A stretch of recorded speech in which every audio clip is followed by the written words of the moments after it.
Hey guys, this is C+ Hacker. Today I'm going to show you how to clone a repository from GitHub using a command line interface or a terminal. So if you're on Windows, you're going to need to download a program like Git Bash or Ubuntu, and I'll link Git Bash in the description. If you're on Mac or Linux, you can just use the built-in terminal. So once you've downloaded that, that's what I'm going to use to show you this demonstration. I've got this GitHub repository pulled up here for a card game maker. Let me know if in the comments if you guys want to see more about this. It's actually a very cool program for designing card games. So I've got this repository, and what I want to do is click on code here and click on the copy under this clone with HTTPS. Okay, so now I'm going to open up my Git Bash. And let's say I want to place this repository in this folder right here called test inside of my documents. So let me find out where I am.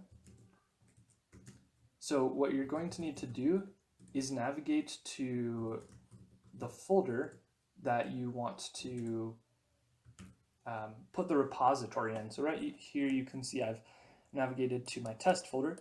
Now it's as simple as typing git clone and then pasting in that link. Oh, whoops, looks like I must have copied that. Let me copy this again.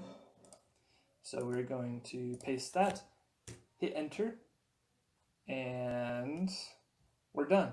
So then you can see that it's right there, the folder's in here. And a little tip, if you use VS Code, Visual Studio Code, to do your editing, then you can actually use the terminal to open up your project. So if I go back to where I was, I can type in code and then just the name of the folder I want to open. So code card maker, hit enter, and I'm presented with VS Code. Oh, whoops. Misspelled it. Let's try that again. Code card maker. And let's see. There we go. So it opens up the project. So just a couple command line tips. I'll probably do more in the future. Let me know what kinds of things you want to see, especially in regards to Git. I'll probably be doing more on that in the future. But if you like this video, please give it a thumbs up and subscribe to see more videos like this. And I will see you next time. Peace.